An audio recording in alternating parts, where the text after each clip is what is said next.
Hi friends, and welcome back to the 802 United for Saturday story time. I've got my camera flipped, so I'm going to have trouble with right and left today. I'm starting a short series on this book, which is why I'm flipped.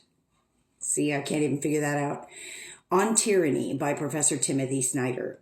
And I've heard this book recommended by several content creators talking about now that we're past having our moment and starting to regroup, it's time for resilience on the way to resistance. And so this book is where I began, and it was very inexpensive and a very quick read. And I suspect it's available on audiobooks. I meant to look that up before I started making this video, and then I messed up and didn't do it. I'll put it in the comments if I find it. Anyway, this author took information from history, from different times such as the American Revolution and 1930s Germany will, just allude to that, and how people were overwhelmed by autocratic regimes and how they lost their or gained their independence and democracy based on what the people did. So I'm not going to detail the whole book today. And in fact, the author himself has done TikTok videos chapter by chapter. So go look up Timothy Snyder and you'll get a much more in-depth review.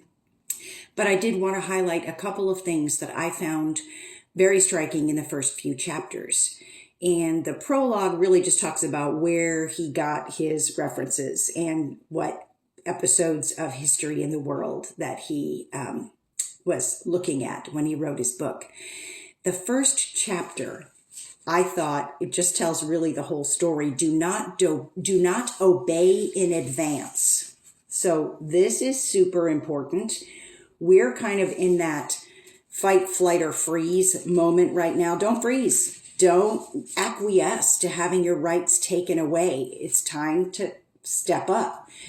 And in these 1930s Germany and 1940s Czechoslovakia, the things he noticed was that as soon as those elections happened, people were falling all over themselves to try to act like and do the things that they perceived were wanted by that autocratic regime. So he says, because enough people voluntarily extended their services to the new leaders, Yazidis and others alike realized that they could move quickly toward a full regime change. So that acquiescence, that obeying in advance, opened the door to these autocrats saying, oh, great, we've got our mandate. Have we heard that word before? Chapter 2 is about defending institutions, and this is the only other thing I'm going to step on today or talk about today. And so what he's talking about is that the fourth estate, which is journalism. Now, legacy media has not helped us at all during this election cycle.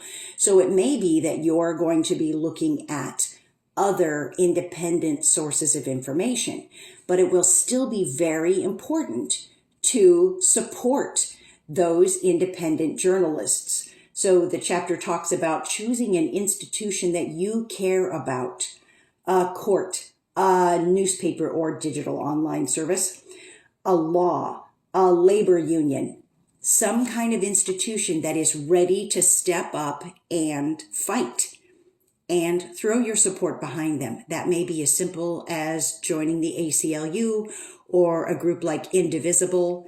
So think about what really matters to you. Is it sending finances to Planned Parenthood? That might be one of my favorite things. Whatever speaks to you, support those institutions, stand behind them, and stand your ground. Remember, stay informed and be kind always.